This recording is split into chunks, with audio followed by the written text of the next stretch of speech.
अस्सलाम वालेकुम, this is सुल्तान मोहित। आज मैं बात करना चाहूँगा पाकिस्तानी सियासत के बारे में, इमरान खान के ऊपर केसेस, नई जो पार्टीज़ बन रही हैं उनके बारे में और सबका मकसद क्या है। हम में से काफ़ी ज़्यादा लोग तो पढ़ते ही नहीं हैं बिल्कुल भी, बल्कि काफ़ी ज़्यादा क्या पढ़ता ही कोई नहीं, सीधी-सीधी जो बात है।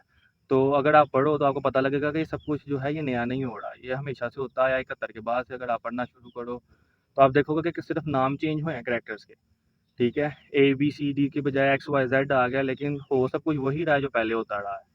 ठीक है, ये सब कुछ किया क्यों जा रहा है, नई पार्टीज क्यों बनाई जा रही हैं, पीटीआई को वीक क्यों किया जा रहा है, इमरान खान के ऊपर केसेस बनाए जा रहे हैं और हर दफ़ा एक नया केस आता है, नया साइफर का भी मामला आ गया।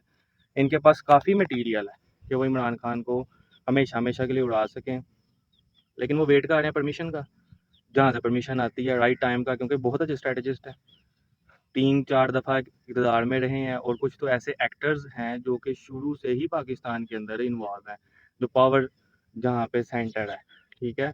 जिन लोगों में पावर सेंटर डिवाइडेड है वो शुरू से इस गेम को चलाते रहे हैं और स्क्रिप्ट बिल्कुल सेम है, लेकिन हम लोग पढ़ते ही नहीं। ये हमारा एक किस्म का कह लो कि पाकिस्तान में तो नॉर्मल बंदा तो छोड़ो, जो पढ़ा लिखा है, क्वालिफाइड है, उसका भी जो थॉट प्रोसेस है वो इतना वीक है कि किसी भी नॉर्मल दूसरे शहरी के साथ जो अनपढ़ है बैठा हो, कोई बाहर के मुल्क का शहरी हो, तो हम उसके साथ डिबेट ही नहीं कर सकते कुछ बेसिक चीज़ों के ऊपर, जैसे हमारे ह्यूमन राइट्स क्या हैं, डेमोक्रेटिक राइट्स क्या हैं, सिविल सुप्रीमेसी, ये सारी चीज़ों के बारे में तो हम शायद लिख भी ना सकें इनके स्पेलिंग्स।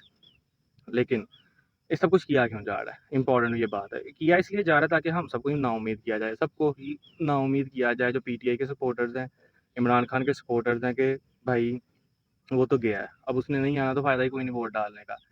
ये सब कुछ सिर्फ नाउम्मीदी फैलाने के लिए किया जा रहा है, हेल्पलेसनेस फैलाने के लिए किया जा रहा है। तो हमें क्या करना चाहिए, हमें वोट डालना चाहिए, सीधी सीधी बात है कि हमें वोट डालना चाहिए। हमें आगे बढ़ के अपना डेमोक्रेटिक राइट, जो हमारी अवलीन सिविलियन रिस्पॉन्सिबिलिटी है, पूरी करनी चाहिए। हमें वोट डालना चाहिए, अपना वोट रजिस्टर करवाएं।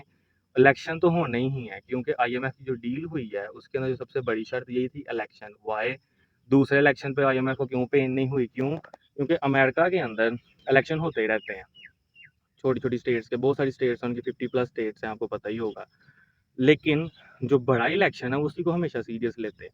प्रेसिडेंशियल इलेक्शन जिस तरह अमेरिका के अंदर होता है, पाकिस्तान के अंदर फेडरल इलेक्शन है जो 5 साल बाद आता है। अगर पाकिस्तान की जो गवर्नमेंट है, ये जो ताकतें हैं, ये इलेक्शन भी नहीं करवाते तो अमेरिका से जो सिविल सोसाइटी है या वो जो लोग जिनका कॉन्शियस अभी तक जिंदा है, वो प्रेशर डालते, अच्छा खासा प्रेशर डालते कि ये गलत हो रहा है।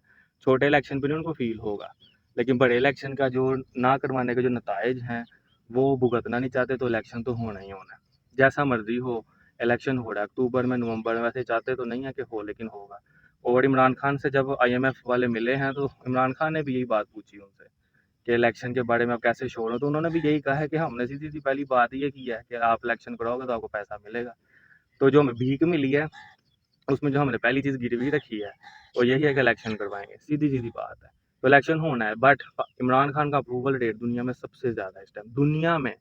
आप देखें कितने कितने बड़े लीडर्स हैं पॉलिटिकल दुनिया के अंदर, मोदी से स्टार्ट करें जो हमारे करीब है, ईरान चले जाएं या अमेरिका, कनाडा, आप चले जाएं ऑस्ट्रेलिया, जितने भी बड़े बड़े लीडर्स हैं सब में सबसे ज़्यादा अप्रूवल रेट है सोसाइटी के अंदर, अवाम के अंदर, इमरान खान का। आप देखें जो बाइडन जो करंट प्रेसिडेंट है, इसका अप्रूवल रेट आई थिंक 40 है, 40%।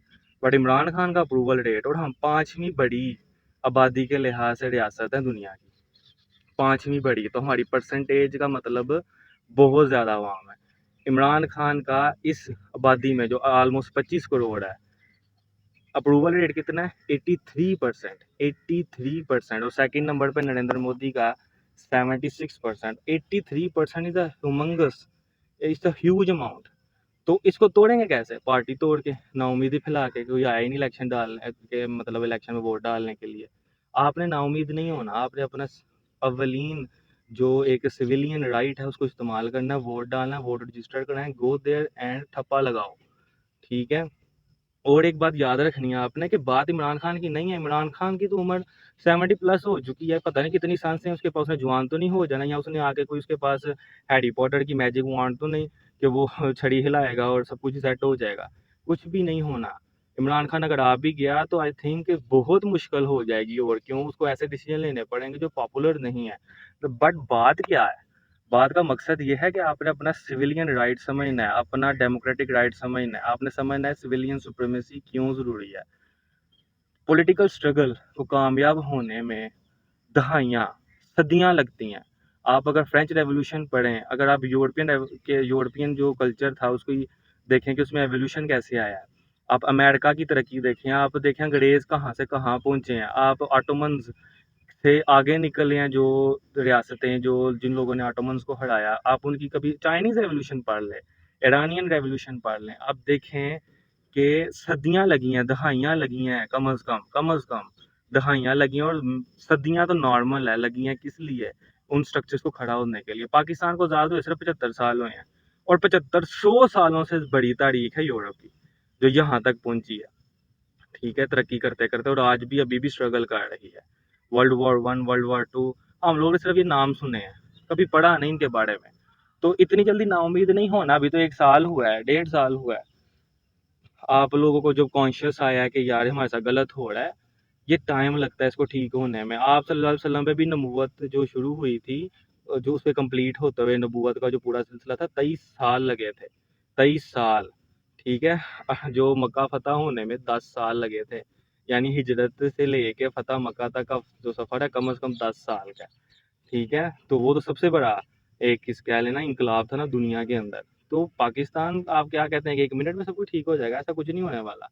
आपने ये सिर्फ सोचना है कि हमारी नस्लें, अपने नस्ल का सोचना है। जिनकी शादियां हो गई, उनके बच्चे, उनको तो समझ सकते हैं कि पेन क्या होती है बच्चे की, अगर वो भूखा सो रहा हो रात को, या उसको गंदा पानी पीने को मिल रहा हो, या उसके लिए बेहतर स्कूल नहीं है, या बीमार हो जाता है अस्पताल का खर्चा, या गवर्नमेंट अस्पताल के अंदर जो चक्कर से कहने लगते हैं इनके प्रॉब्लम जलालत होती है टोटल, वो समझ सकते हैं। जिनकी नहीं हुई उनके लिए थोड़ा मुश्किल है, लेकिन सोचने की कोशिश करें हम किस किस्म का पाकिस्तान देना चाहते हैं। हम आइसलैंड में, या हम फिनलैंड में, आयरलैंड में, या इस तरह के जितने भी लैंड हैं, स्वीडन, डेनमार्क वगैरह के अंदर, तो नहीं ना हमने शिफ्ट हो जाना सब ने। हमने तो इधर ही रहना, हमारे पास तो यही ज़मीन का एक टुकड़ा है। वरना इंडिया ना में गोद ले लेना है, अफगानिस्तान ने गोद ले लेना है, जो हमारे करीब है। हमने इधर ही रहना है, और हम क्या फ्यूचर दे के जाना चाह रहे हैं अपने बच्चों को, जहाँ पे पीने का साफ पानी नहीं, जगह जगह फिल्टर लगे हैं, और ये पानी जो है ज़मीन में प्रोड्यूस तो नहीं होता, ये जितना है उतना ही ना। सदियों का पानी हमने 10-15 सालों में उड़ा देना है पी पी के। ना पानी का यानी पे यहाँ पे साफ पानी पीने को नहीं मिलता, यहाँ पे खुराक का कोई हिसाब किताब नहीं। कोई चीज़ ऐसी है जो पैकेट में हो या पैकेट से बाहर हो, आपको बिलीव होगा ये सेहतमंद है, हम इसके लिए पैसे दे रहे हैं, तो ये पैसों से हमें अच्छी चीज़ मिल रही है। ठीक है, कोई ऐसी चीज़, सेहत का निज़ाम, तालीम का निज़ाम, कैसा फ्यूचर देंगे हम अपने बच्चों को? हमारे जो बच्चे, अगर खुदा ना खास्ता, यहाँ पे तो डर लगता है कोई बीमार ना हो जाए कल को हमारे पेरेंट्स में, खुदा ना खास्ता, अल्लाह सेहत दे सबके पेरेंट्स को, सबके बच्चों को, सब इन लोगों को अस्पताल लेके जाना पड़ जाए, तो इंसान तो आधा खत्म हो जाता है। वहाँ एक चक्कर लगा लगा के, और हर किसी को नफसा नफसी पड़ी है। तो आपने इन चीज़ों के बारे में सोचना है, और अपने आप को मोटिवेट करना है, और डिसअपॉइंट नहीं होना। ठीक है, हज़ारों साल लगे हैं। कुछ ऐसी रियासतें जो आज दुनिया में ताकतवर तरीन हैं या खुशहाल तरीन हैं, उनको हज़ारों साल भी लगे हैं यहाँ तक पहुँचते हुए।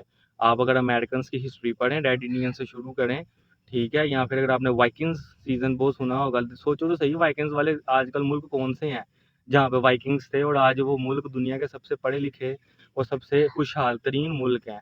वो कौन से मुल्क हैं? आप कभी उनके बारे में स्टडी तो करो, तो आपको पता लगे कितनी हज़ारों साल की, सदियों की स्ट्रगल है एक खुशहाल होने के लिए। तो गिव अप नहीं करना। ये जितने भी इस तरह के भी हालात में ज़्यादा देर नहीं रुकेंगे, और जब ये ख़त्म हो जाएंगे तो हमें फील होगा कि यार हमने सब कुछ अचीव किया है। तो अव्वलीन रिस्पॉन्सिबिलिटी क्या है? डिसअपॉइंट नहीं होना। इमरान खान के बारे में ना सोचो, अपनी फेवरेट पार्टी, अगर आपकी फेवरेट पार्टी नून लीग है, go for it, vote for it, no problem. People party है, कोई मसला नहीं, टीएलपी है, कोई मसला नहीं, go for it, just vote and hope for the best. ठीक है, और सबसे इम्पोर्टेंट बात, पढ़ा करो, पढ़ा करो, थॉट प्रोसेस आप लोगों में होना चाहिए। हम लोग इंजीनियर बन जाते हैं, डॉक्टर बन जाते हैं, लेकिन इंसान नहीं बन पाते।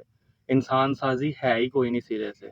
ना कोई पढ़ना चाहता है, ना कोई पढ़ सकता है, स्टेमिना ही डेवलप नहीं है। एक मैट्रिक के बच्चे को उर्दू की किताब दे के कहा जाए ना खड़े होके पढ़ो, तो उसके मुंह से लफ्ज तक नहीं सही निकलते। हम डिजर्व ही नहीं करते हैं तरक्की करना। क्यों? क्योंकि हमारी करतूत नहीं सही।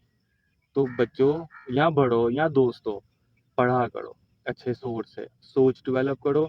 ये सोच होती है जो कि इंसान को बदलती है, फिर इंसान अपनी सोसाइटी को, और सोसाइटी आपस में मिलके पूरे ग्लोबलाइजेशन कल्चर में अपना इम्पैक्ट डालती है। आई होप आपको समझ आई होगी।